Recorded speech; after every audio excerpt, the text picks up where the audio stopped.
구독, 좋아요 눌러주세요. 하이퍼도 잊지 마시고요. 제목, 어우동의 배신.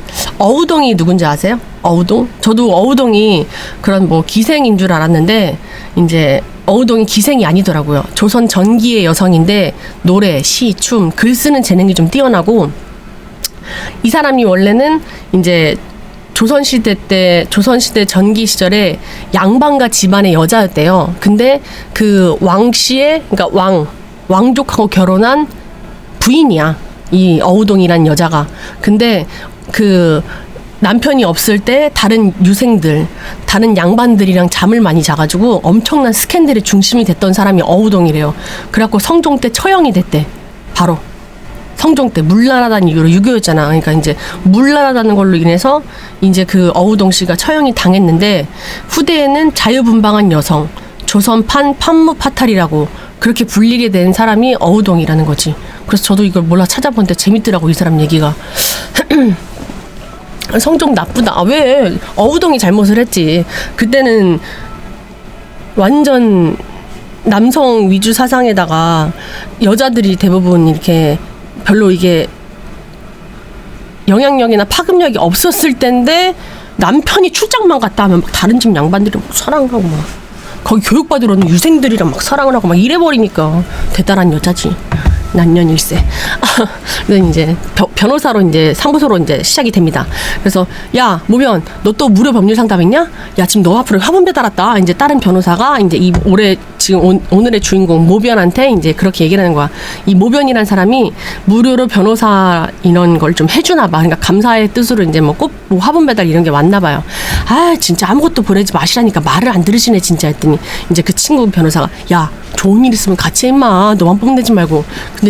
근데 이 모 변호사 표정이 별로 안 좋아. 했더니 준표야, 친구 이름이 준표예요. 그랬더니 야, 너 왜 이래? 기분 좋은 일도 있는데 너 이렇게 나사가 빠져. 너 지금 무슨 일 있냐? 했더니 갑자기 이 모 변호사가 그래서 울어. 야, 너 왜 그래? 그러니까 이제 무슨 일이 있었냐면, 병원에서 건강검진을 받는 의뢰인 모범준 씨. 모범준 씨는 이제 의사가, 모범준 씨는 안타깝게도 무정자증입니다. 에? 제가요? 제가 무정자증이더라고요? 제가 아닌데? 그랬더니 인생을 착하고 바르게 산다고 해서 반드시 좋은 일만 일어나지 않는다는 것을 우리는 살면서 몇 번이나 깨닫습니다. 하지만 이제 집에 와요. 그 선생님 얘기를 듣고 그랬고, 이제 집에 왔는데 여보 왔어? 근데 이제 아내가 막 저 방에서 뛰어나와. 하더니 여보, 나 있잖아, 오늘 당신한테 진짜 할 말 있어. 했더니 자기야, 나도 지금 되게 굉장히 중요한 얘기를 해야 될 것 같은데 지금 준비됐겠어? 됐어? 이제 그러니까 이제 자기야, 잠깐만 내가 먼저 할래. 내가 더 기분 좋은 일인 것 같으니까. 자기야, 나 임신했어. 우리 아이 잘 키우자. 이제 아내가 막 갑자기 임신했다 그러는 거야. 했더니 그럼에도 불구하고 도대체 왜 나에게만 이 가혹한 일들이 벌어지는 걸까 하는 생각이 든다면 주저하지 말고 김설진 탐정사무소로 오시죠. 이제 시작됩니다. 그러니까 이제 이 탐정님이 이 모 변호사님을 아는 사이예요. 변호사님 어떻게 사무실로 오셨어요? 로펌으로 부르시지 저를. 했더니 잘 지내셨죠? 이제 모 변호사가 이제 와요. 했더니 그럼요. 했더니 야, 인사해 조수한테. 내가 가끔 협업하는 로펌 변호사님이셔. 했더니 안녕하세요. 이게 실은 이번에 제가 좀 사적인 일이라 최대한 조용히 좀 처리하고 싶어서 찾아왔어요. 했더니 최대한 조용한 거라면 아내가 바람을 피는 것 같아요. 했더니 에? 그럼 뭐 확실한 이유라도 있으신 거예요? 그게 아내하고 저는 소개팅에서 만나서 결혼한 지 5년 정도가 됐는데 이상하게 아이가 생기지 않더라고요. 네, 그래서 삼촌. 네. 이거? 이거 넣어야 돼. 이거 넣어야 돼. 뭐 이거? 아니야. 진짜 제가 지금 심한 일을 했는데. 네? 잘 됐다. 어떻게 할까?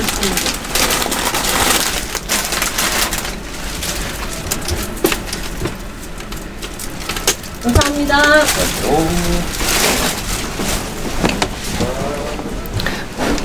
이상하게 아이가 생기지 않더라고요. 그래서 얼마 전에 고민하다가 조용히 제가 병원을 가봤습니다. 그래서 그때 이제 검사를 해봤는데 황당하게도 제가 무정자증이더라고요.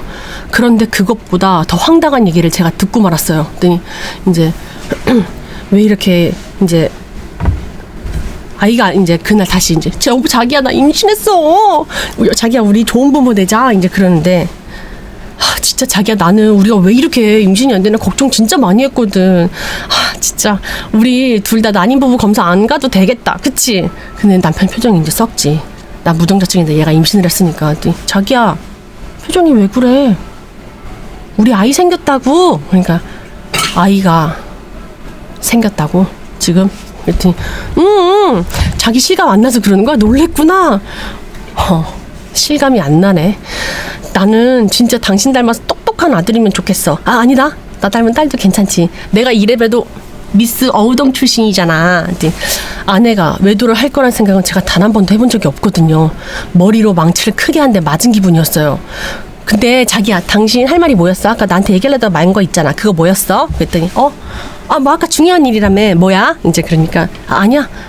당분간 나 좀 바빠질 것 같다고. 이번에 맡은 기업 M&A 자문권이 좀 복잡하네. 그래? 그래도 내일 우리 산부인과 같이 가줄 수 있지.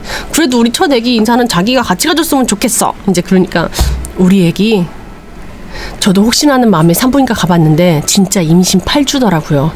아내를 믿고 싶은 마음에 저도 몰래 다시 검사를 했는데 역시나 저는 아이를 가질 수 없는 몸이 맞더라고요. 무정자증이 확실히 된 거죠. 2번이나 검사를 해봤으니까.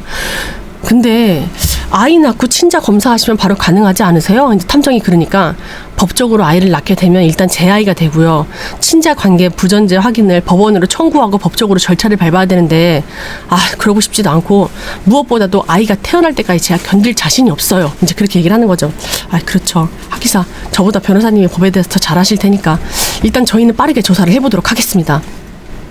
그런데 며칠간 우리는 의뢰인의 아내 행적을 살펴보았지만 이상하리만큼 불륜의 흔적을 찾을 수가 없었습니다.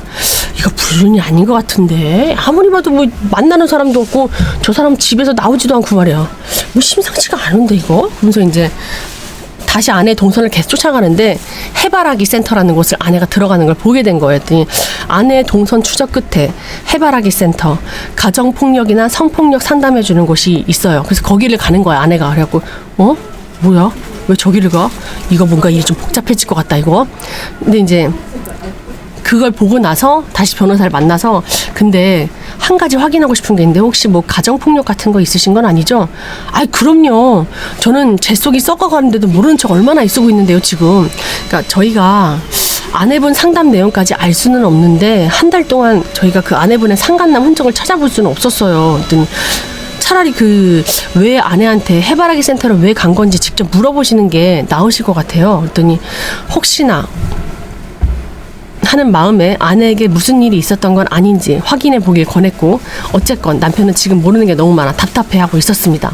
그래갖고 이제 그 해바라기 센터 가는 거 이제 보여주면서, 여보, 이거 설명해 줄 수 있어? 당신 무슨 일 있는 거야? 그랬더니 여보, 놀래. 그랬더니 무슨 일이 있었던 건데 그러니까 3달 전에 내 생일날 당신이 야근한다 그래서 내가 나 친구들이랑 같이 호텔에서 놀아 갔잖아. 생일 파티 한다고. 기억나지?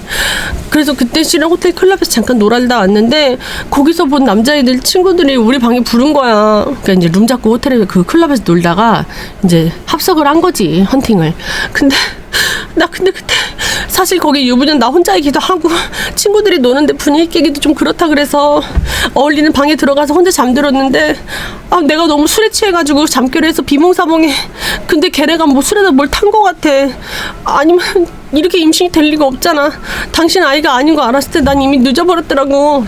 그러니까 아내도 아내 나름대로 지금 지옥에 들어가 있는 걸 느낌을 받은 거죠. 그때 성폭행을 당했으니까. 네. 내가 경찰에 신고를 할지 친구들한테 말할지 진짜 고민 많이 했어. 근데 아무도 모르면 없었던 건 아무도 모르면 없었던 일이 되는 거니까 나 그래서 잊으려고 노력했는데 잊으려고 해도 자꾸 생각이 나. 그래서 뒤늦게 해바라기 센터 가서 상담 받았던 거야. 그랬더니 그러니까 피해자라는 거지, 아내도. 저는 제 의사와 그러니까 이제 거기 가서 해바라기 센터에서 무슨 상담 받았냐면, 아내가 거기 가서 저는 제 의사와 무관하게 성폭행을 당했어요. 사랑하는 남편의 변호사 경력에 흠이 날까 저 지금 너무 무섭고요. 무엇보다도 가장 괴로운 건 뱃속의 아이예요.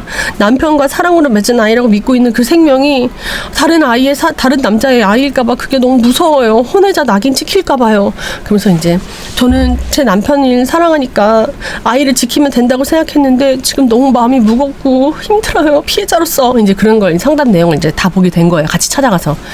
아 그럼 그때 경찰에 불렀어야지. 그랬더니 난 당신한테 알려주는 게 제일 무서웠단 말이야. 너무 힘들고 고통스러워서 차라리 죽어버릴까 생각도 했었는데 아이가 생긴 걸 알게 된 거야. 이 아이가 날 지켜주려고 생긴 건 아닐까 하고 나서 그러니까 이제 임신할 줄 모르고 그때는 근데 이제 경찰에 신고하려고 했는데 뭐 무서워서 근데 이거를 확 죽어버릴까 그랬는데 이제 아이가 임신됐으니까 이제 첫 아이니까 털어내려고 했는데 상담 받으려고 그래서 간 거야. 자기야 진짜야. 여보 일단 확실히 할 수 있는 건 그 아이 내 아이 아니야. 그게 무슨 말이야? 당신의 애일 수도 있잖아. 내가 강간을 성폭행을 당했어도. 그랬더니 나 애를 못 갔는데 나 무정자증이라고. 둘 다 지옥의 문을 연 거지. 말도 안 돼. 그럼 이 애가 그 남자의 애라는 거야? 진짜야? 확률이 전혀 없어? 자기야? 그래서 진짜 일단 내가 경찰에 알릴게. 그리고 아이는 지우자. 나는 당신 아이라고 생각하고 태교했는데 여보 그럼 우리 아이 못 갖는 거야 지금? 평생? 나한테 처음으로 찾아온 아이인데 자기야 나한테 생각해 시간 주면 안 될까? 이제 그렇게 얘기를 하는 거죠 아내가.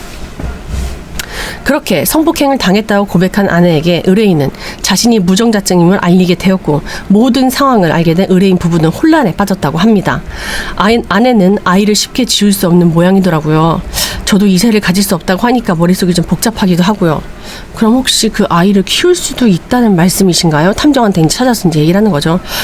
근데 잘 모르겠어요. 아내 말로는 클럽에서 만난 애들이라 이름도 가짜였던 것 같다고 얼굴도 잘 기억 안 난다고 하는데 그래서 호텔 가봐서 CCTV 기록도 다 지워서 증거도 없고요. 근데 솔직한 마음으로 진짜 성폭행 당한 게 맞나 싶기도 하고 이런 생각이 들기도 하고요. 이런 생각을 하는 제가 쓰레기 같기도 하고 실은 저희도 좀 같은 생각을 하고 있긴 했거든요. 그러니까 변호사님께서 해바라기 센터에 대한 이야기를 한 후에 아내분의 SNS를 저희가 봤는데요. SNS요? 그 아내분께서 성폭행 당했다고 했던 때가 아내분의 생일이라면 이날인 건데 그래서 아내 SNS 이렇게 보여줘요. 거기 이제 글이 이렇게 써 있어요. 짜잔, 우리 신랑이 준 생일 선물, 친구들하고 생일 파티, 우리 모 변호사님 최고, 사랑해. 다시 봐도 이 영롱 뭐 명품을 사준 거야. 남편 내가 사랑하는 거 알지? 명품 사랑하는 거 아니다. 막 이제 그렇게 했는데 그 밑에 댓글에 너 남편 사랑하는 거 확실해? 명품을 더 사랑하는 거 아니고 히힛 이런 댓글이 하나 달려요. 바로. 그리고 이제 또 어떤 글에 오늘은 우리 애기 태교를 위해 뜨개질 중. 어머. 뜨개질 중 그 글을 올렸더니 바로 그 SNS 그 글의 댓글에 어머 한나의 뜨개질이라니 신선하고 어색하고 좋다. 우리 아가 신랑 닮아 똑똑했으면 좋겠네. 이제 그런 또 약간 좀 비꼬는 듯한 댓글이 달리기 시작합니다. 그래갖고 이제 계속 살펴보다가 이 세라라는 친구분의 댓글이 묘하게 거슬리더라고요. 그러다 이걸 봤어요. 그리고 이제 더 밑으로 내려가서 보니까 이제 드디어 내가 결혼을 하다니 이런 글을 썼는데 그 밑에 댓글에 변호사와 결혼이라니 인생은 한나처럼 아내 이름이 한나예요. 인생은 한나처럼 그러면서 이제 그 옆에 이모티콘을 생각하는 이모티콘을 그렇게 같이 이렇게 해놓은 거야. 그래서 이제 여기 이모티콘 보시면은 거품 모양 이모티콘 보이시죠? 이렇게 그랬더니 네 이게 무슨 문제라도 있는 거예요? 남편이 그러니까 별거 아닌 것처럼 보여도 제 눈에는 약간 이게 설거지남을 조롱하는 표시 같아서요. 이게 이렇게 물방울 표시 이런 걸 했었나 봐. 근데 설거지남이요? 한번 탐정 여기 사무소에 나온 적 있어요. 설거지남에 대해서. 그러니까 어쩌면 이 친구분께서 한나 씨에 대한 진짜 모습에 대해 들을 수 있지 않을까 싶어서 저희가 이 친구분을 직접 만나봤습니다. 이미 만나고 왔어. 한나 씨의 친구 세라라는 사람을. 세라 씨를요? 네. 성폭행을 당해서 임신을 했다고 하는 아내의 말을 확인할 필요가 있다고 저희는 생각을 했거든요. 그래갖고 좀 평소에 가깝게 지냈던 아내의 친구를 만나보았고요. 그래서 이제 아내 친구랑 1대1로 이제 이렇게 카페숍에서 만나요. 그래갖고 이제 어머 진짜 탐정 맞네. 사실 DM 받고 좀 놀랬어요. 왜요? 아니 한나한테 뭐 무슨 일 있어요? 뭐 걔 이혼한대요? 이제 좀 약간 친구가 좀 이렇게 얄미운 스타일이라고 할까? 일단 우선 말씀드리기 전에 저희가 궁금한 게 있는데요. 저 혹시 그 거품 표시가 설거지남을 의미하는 건가요? 그랬더니 네? 아니에요 그런 거. 이제 그러니까 성폭행 그래서 이제 그렇군요. 그럼 한나 씨 남편분께서 한나 씨가 결혼 전에 어떤 분이셨는지 알고 싶어 하는데 말씀해 주실 수 있을까요? 그랬더니 이제 친구가 진짜 알면요. 뭐 한나한테 푹 빠져가지고 그 흔한 열쇠꾸러미 하나 안 받고 결혼한 변호사가 이 양반이 왜 이제 와서 그런데요? 아니 뭐 늦었다고 생각할 때가 뭐 가장 빠르긴 한데 친구분도 이제 이렇게 이모티콘 이렇게 계속 올리셨던 이유가 있을 거 아니에요. 그런 거 뭔가 알리고 싶으셨던 건 아니에요? 그랬더니 진짜 이거 업계에서 엄청 유명한 건데, 그러니까 이제 비밀 지켜주실 수 있어요? 그랬더니 이제 저희가 입 무겁고 비밀 지키는 걸 진짜 말씀을 해주시죠. 그랬더니 진짜죠? 그래갖고 이제 세라가 이제 말을 털어요. 그러니까 이제 맞아요. 그 설거지 남편씨 그 거품 같은 거. 걔가 원래요 남자 꼬시는데 선수였거든요. 생일날 파티하는데 이제 호텔 파티를 이렇게 룸에서 하고 있는데 남자애들을 탁 불러요. 누나! 그러면서 이제 남자애들 어린애들이 따라락 들어와요. 그래서 이제 우리 누나 화끈하시네. 막 술을 막 사는데 막 위스키를 막 사고 막 이러니까 누나 돈 많아요? 이제 한나 보고 막 그러니까 야, 너 귀엽다. 야, 룸서비스 좀 더 시키면 되나? 이제 막 그러면서 이제 그 남자애랑 막 티키타카를 하면서 놀아. 그랬더니 이제 그걸 지켜본 세라가 얘들아 참고로 이 누나 유부녀다. 심지어 남편 직업 변호사야. 깡 있는 놈들만 덤벼. 이제 세라가 이제 그렇게 얘기하니까 야, 너 김새는 소리 좀 하지 마 진짜. 야, 너 귀엽다. 누나가 시간이 없어서 그러는데 우리 서론 없이 바로 본론으로 들어갈래? 그러면서 이제 바로 그 호텔 위로 이 남자애를 데리고 나가요. 그러니까 이제 그걸 본 세라가 쟤는 꼭 내가 찍은 남자 고르더라. 진짜 짜증나게. 모 변호사도 원래 내 소개팅이었는데 내가 쟤한테 넘긴 거잖아. 진짜 짜증나 죽겠어. 이제 다른 친구들한테 이제 이 한나 씨를 욕하는 거죠. 세라가. 근데 그 다른 그 남자애들한테 누나 기분 풀어. 걔 원래부터 가진 게 몸뚱이 뿐이었어. 아가씨 때도 걔 유명했어요. 이제 다시 탑정한테 남자들이 스폰 받고 별짓 다 하더니 미스 어우동인가 뭐 진인가 뭐 그거 되고 나서 화보 한 2개 찍은 걸로 지가 모델이라고 허세 부리고 다니고 결국에는 뭐 퐁퐁남 변호사 남편까지 꿰찼잖아요. 그러더니 이제 뭐 지가 이제 그 남편 변호사 돈으로 지가 지금 젊은 애들 스폰해주고 있는 거 알죠? 있죠? 이제 그러니까 네? 남편 돈으로요? 뭐 3년은 뭐 결혼해서 죽은 듯 살았지 뭐 지가 어쨌든 뭐 이미지 쇄신을 해야 되니까. 근데 변호사 남편의 돈도 펑펑 쓰고 걔가 똥을 끊어요? 변호사 남편이 다 채워줘도 못 채워주는 게 있을 거 아닙니까? 지주제에. 그러니까 이제 다시 걔가 그렇게 밖으로 놔두기 시작한 거예요. 그랬더니 그러면은 그 클럽에서 만나고 있던 남자들을 아직도 만나고 있다는 거예요? 그건 저도 모르죠. 근데 걔가 원래 한 군데 정착하는 타입 자체가 아니에요. 걔 원래 여러 사람 만나는 거 좋아해요. 그럼 혹시 지금 말씀해 주시는 거에 대한 증거를 어떻게 좀 보여줄 수가 있는가요? 저희가 이렇게 말씀하신 걸로는 저희가 좀 어려워서요. 믿기가. 증거요? 차고 넘치죠. 그러면서 이제 SNS나 사진 같은 걸 쫙 다 보여줘요. 그러니까 이제 다시 의뢰인을 부릅니다. 그걸 가지고 와서. 결혼 전에는 온갖 남자들한테 스폰을 받으면서 살았고 이제 제 돈으로 남자들을 만나러 다닌다고요? 그러니까 이제 네, 친구분들 말로는 이 사람이 이제 보니까 한나 씨가 직접 데리고 들어갔다고 하더라고요. 물론 명백한 합의 하에. 진짜 사람 알 수가 없네요. 근데 저희가 계속 이 남자를 계속 찾고 있기는 한데 그때 룸에 들어갔던 그분이요. 근데 사진만으로는 솔직히 쉽지가 않네요. 시간이 좀 걸릴 것 같아요. 이혼 소송에 상간남이 꼭 필요한 건 아닌데요. 계속해서 성폭행이라고 우긴다면 저희 쪽에서도 히든카드가 필요하긴 할 겁니다. 일단 이 남자를 꼭 찾아주세요. 저도 제 나름대로 이혼 준비를 좀 해보도록 할게요. 이제 변호사니까 이제 더 이상 이혼을 지체할 이유가 없겠네요. 예, 알겠습니다. 그렇게 우리는 의뢰인 아내를 임신시킨 남자를 계속 찾아보기로 했고 의뢰인은 본격적으로 이혼을 준비하기로 했습니다. 그래갖고 이제 같은 회사에 로펌 회사에 제일 친한 친구 이혼 전문 변호사를 이제 불러다가 이제 얘기를 해요. 야, 그러면은 네 와이프가 놀 거 다 놀고 임신해놓고 지금 네 자식이라고 거짓말하고 있다는 게 이게 지금 사실이네. 네 얘기야 이게 지금? 그랬더니 그렇게 됐다야 지금. 안 돼. 근데 내가 지금 아내를 지금 의심하고 있다는 걸 아내가 눈치를 챈 것 같아. 야, 그러니까 확실한 불륜 증거 찾기 전까지 티 안 나게 내가 행동하라고 했잖아. 야, 그 변호사들은 다 항상 우리가 고객들한테 하는 얘기인데 네가 그거를 못하면 어떡하냐. 그랬더니 일단은 어떻게든 해바라기 센터까지 가서 야, 네 와이프 대단하다. 어떻게 해바라기 센터를 가서 알리바이를 만들 생각을 하냐. 진짜 생각할수록 소름 끼치네. 이혼 소송 하다 보면 생각보다 욕 나오는 케이스 진짜 많아. 알지? 너도 몇 번 해봤잖아. 근데 불륜 들키고 성폭행 당했다고 우기는 건 아무것도 아니야. 일단 네가 기업 자문하느라 진짜 험한 거를 못 봐서 그러는 것 같아. 그러니까 남편은 기업 자문 전문이고 이 친구는 이혼 전문 변호사인 거예요. 그러니까 이제 야, 기업 자문은 일도 아니야. 이혼 가면은 밑바닥까지 끌어올린다고 생각을 하면 돼. 그래서 일단은 내가 사진 속에 있는 남자를 찾고 있는데, 야 친구야, 우리가 이렇게 뭐 불리하거나 그런 건 없겠지? 그랬더니 일단은 그쪽에서 어떻게 나오는지 우리가 간을 좀 보자. 우리도 일단은 밑밥을 한번 깔아봐야지. 그래갖고 이제 아내 쪽 변호인과 남편의 남편 절친 변호인 사자 대면을 시작을 해요. 이제 만나서. 근데 아니 뭐 어차피 결론은 난 거고 우리 어렵게 가지 맙시다. 이제 남편 친구가 뭐 강한나 씨가 외도했다는 증거는 차고 넘치고요. 저희는 조정으로 최대한 빨리 잘 마무리했으면 좋겠다는 게 저의 의견입니다. 그러니까 이제 그 상대편 한나 씨의 변호사가 이건 한나 씨가 성폭행했다는 상담센터의 상담 소견서입니다. 그래서 이제 이건 일부러 알리바이 만든 거고 결정적으로 성폭행이 아니라 상습적으로 남자들하고 즐겼다는 친구의 증언도 있습니다. 그랬더니 그리고 당신 뱃속의 아이가 내 아이가 아닌데 이제 남편이 옆에서 당신 뱃속에 있는 애가 내 아이가 있는데 이게 말이 더 필요한 거야? 그냥 협의 이혼하자. 서로 험한 걸 보지 말고. 남편이 이렇게 얘기하니까 이제 그 여자 쪽 변호사가 말씀 잘하셨어요. 뱃속의 애가 모범준 씨 애가 아니다. 예. 남편분은 무정자증이라고 하셨죠? 예. 이것 봐요. 무정자증, 고자랑. 그러니까 쉬운 말로 고자라는 거 아니에요, 남편분이. 여기요. 말씀이 좀 지나치시네요. 무정자증이랑 고자랑은 다른 겁니다. 어디서 이렇게 무식한 소리를 하고 있어? 그러니까 이제 아니 어쨌든 저희는 그게 남편분이 이 결혼 파탄의 가장 직접적인 원인이었다고 말씀드리고 싶습니다. 남편분은 자신이 무정자증임을 알면서도 한나 씨를 속여왔잖아요. 이는 부부의 신뢰 관계를 깨는 중대한 유책 사유이자 사기에 해당한다고 생각합니다. 이제 상대편에서 그렇게 이제 무정자증을 이제 그걸로 이제 끌고 나오는데 뭐라고요? 그러니까 이제 당신 내가 아이 가지고 싶어 하는 거 알면서 뻔히 무정자증인 거 속이면서 결혼한 거잖아.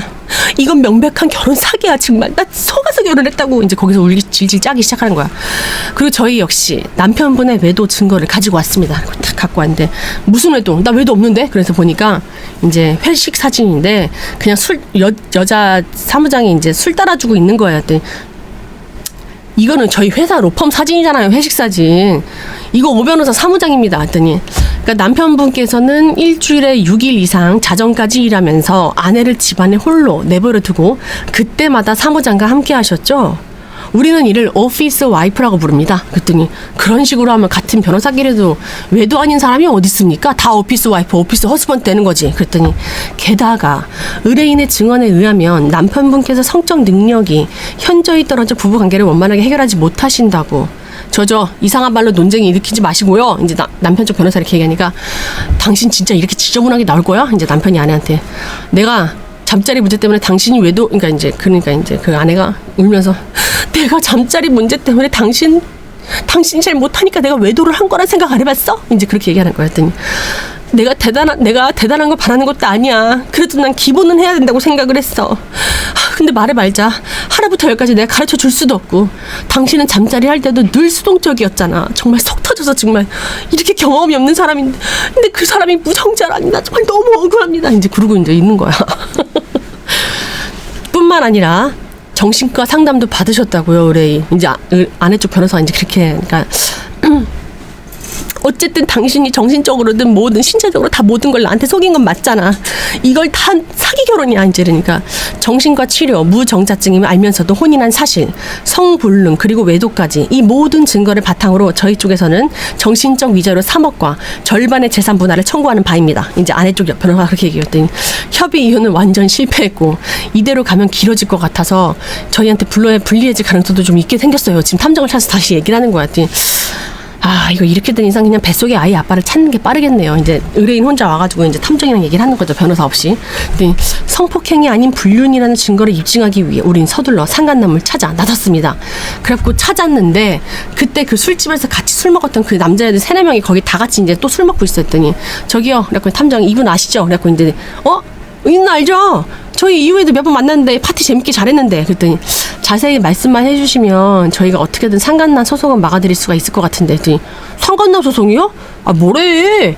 누나 저랑만 잔 거 아니에요. 그랬더니 네? 그러니까 이 누나 원래 유명해요. 야 말해봐. 니네들 다 잤잖아. 이러는 거야. 친구들 거기 있는 애들 3-4명이 다 같이 이 누나를 한 번씩 몇 번씩 잡은 거야. 했더니 야 무기시냐 왜 나를 끌어들여? 난 몰라 임마. 막 자기네들끼리 막 그랬더니 그러니까 지금 여기 앉아 계신 모든 남자분들이 이 한나 씨랑 잠을 잤다는 거죠. 탐정이 이제 그걸 얘기를 했더니 아, 그럼요. 저희는 근데 강제로 한 적 없어요. 그랬더니 물론 합의하였죠. 그랬더니 성폭행 같은 건 없었다는 거죠. 아, 당연하죠. 아, 저희가 뭐가 부족해서 그런 누나를 성폭행을 했는데 애들이 좀 뺀질하게 잘생겼어요. 그러니까 이제 우리가 뭐가 부족해서 그런 누나 성폭행해요. 저 어린애들 만나지. 아, 저희는 그냥 같이 논 거예요. 그냥 가끔 용돈도 좀 받고.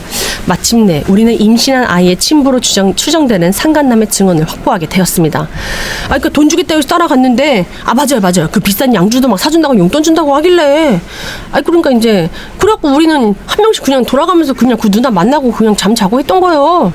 아니, 근데 그거 가지고 상간남이라면 우리 억울한데? 그리고 성폭행이라니. 아, 무슨 말도 안 되는 소리예요. 이제 걔네들끼리 이제 그러고 얘기하는 거야. 그래서 이제 게임 끝났죠. 한 명도 아니고 둘, 셋. 아, 탐정님 이걸로 깨끗하게 끝낼 수 있을 것 같은데요. 그래서 이제 그걸로 이제 의뢰인한테 알려줬더니, 탐정님 고맙습니다. 아, 근데 탐정이 아직 인사하긴 일러요. 저희가 이것 말고도 아내분을 24시간 밀착 조사를 한 번 더 해봤거든요. 실은 엄청난 수확이 있었습니다. 그랬더니, 수확이요? 우리는 의뢰인의 아내를 조사하던 중 뜻하지 않게 중요한 증거를 찾게 되었고 드디어 대망의 마지막 이혼 협의일이 되었습니다. 그래서 이제 아내가 남편 보고, 설마 나 한 푼도 안 주겠다는 거 아니지?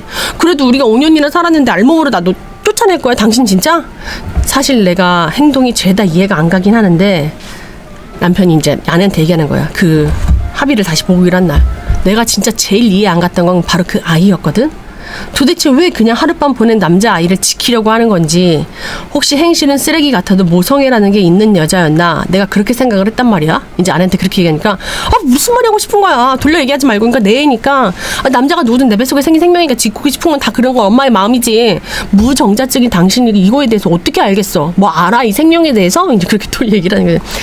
그렇게 얘기를 하는 거지. 의뢰인의 아내를 놀라게 할 증거를 찾아낸 건 지금으로부터 일주일 전 아내를 추적하는 탐정, 이 일이 있기 전 증거를 찾았던 그 중요한 단서가 된 증거를 찾았던 날을 다시 얘기를 하는 거예요. 그러니까 그 의뢰인이 이제 어디 공원 같은 데서 친구랑 통화하고 있어요. 야, 세나 그 기집애 진짜, 이제 세나가 탐정 만나서 다 불었잖아. 그 기집애 진짜 내 눈 뜨면 진짜 가만 안 둔다 그래 진짜. 야, 아니긴 뭐가 아니야. 세나 걔밖에 없어. 야, 그럼 너야? 네가 그런 거야? 야, 네가 내 남편 사인도 줬어? 네. 아, 웃기지 마. 무슨 내가 한 푼도 못 받고 이혼해. 나 이혼 당해도 플랜 B는 다 있거든. 야, 내가 괜히 애를 안 주는 줄 아냐? 아무튼 야, 끊어. 애 아빠 왔다. 버스 타면 다음 버스 타면 되지 뭐. 그리고 이제 버스를 타면 다음 버스 타면 이제 다 이제 그걸 카메라로 찍고 있어요. 탐정이 뒤에서. 자, 다음 버스 누구일까요? 뒷모습만 보여서 후드려서 잘 알아보지 못해요. 일단 뒷모습만 보이고 탐정은 뒤에서 있으니까. 야, 씨, 내가 연락하지 말라 그랬지. 범준이가 너한테 지금 사람 붙였다고. 그러니까 이제, 아, 연락 안 하면 혼자만 빠져나가겠다 이거야 진짜? 다음 작전이 뭔데? 뭐야 너 지금 뭐 하자는 거야? 이제 그 남자가 그렇게 얘기하니까 범준이 듣자 하니까 너 결혼 전에 남자들한테 스폰 받고 난리도 아니었던 애였더라. 참 어이가 없어서. 넌 나한테 내가 범준이 말고 처음 잔 남자라며. 너 어떻게 나한테 그렇게 속일 수 있냐? 그러니까 이제, 아이, 그걸 믿었어? 아이, 근데 아무튼 그게 뭐 중요해? 결혼 전에 뭐 스폰을 받거나 안 받거나 그게 중요한 게 아니고, 문제는 이 애가 오빠 애라는 거야 지금. 그랬더니, 야, 네? 웃기고 있네. 야, 그럼 그 클럽에서 만난 놈도 무정자증이냐? 내가 그 말에 속은 거 하면 진짜 어이가 없어서, 야, 너 진짜 했더니, 오빠 이제 그러니까 그랬습니다. 문어발식 외도를 즐겼던 의뢰인의 아내 어장에는 의뢰인의 변호사, 제일 친한 친구 변호사 또 걸려들어 있었고, 그러니까 자, 오빠가 나 이혼하려고 좀 도와줘라. 아니 왜? 내가 어떻게 도와줘 지금? 근데 그 남편이 처음에 이제 자기 무정자증이고 임신했다 이 얘기를 처음에 이 친구한테 했을 때 친구 표정이 좀 놀랬었거든. 그 여자가 얘가 친구 변호사가 아내랑 잤으니까 임신했다는 얘기에, 근데 내 친구는 무정자증인데 임신했다는 얘기 듣고 이 남편의 친구가 계속 쫄아 있었던 거예요. 그러니까 이제 그렇게 그 얘기를 듣고 나서 이제 연락을 했어요. 야, 너 임신한 거 사실이야? 뭐야 이거 지금? 야, 지금 네 남편도 좀 뭔가 촉이 이상한 것 같으니까 다 알고 있으니까 너 행동까지 똑바로 해. 일단 당장 해바라기 센터 가서 무조건 성폭행했다고 네가 주장을 해. 그리고 범준이 무정자증이란다. 너 당장 애 지우고 당분간 내가 전화할 때까지 조심하게 지내. 알았지? 절대 모르는 척해. 그렇게 이제 뒤에서 이혼 협의 내내 의뢰인의 변호사를 맡아놓고선 의뢰인 아내에게 유리하도록 계획하고 증거를 홀리며 이혼 조정에 불리한 의뢰인을 지분을 건네주고 있었던 거야. 친구가 뒤로.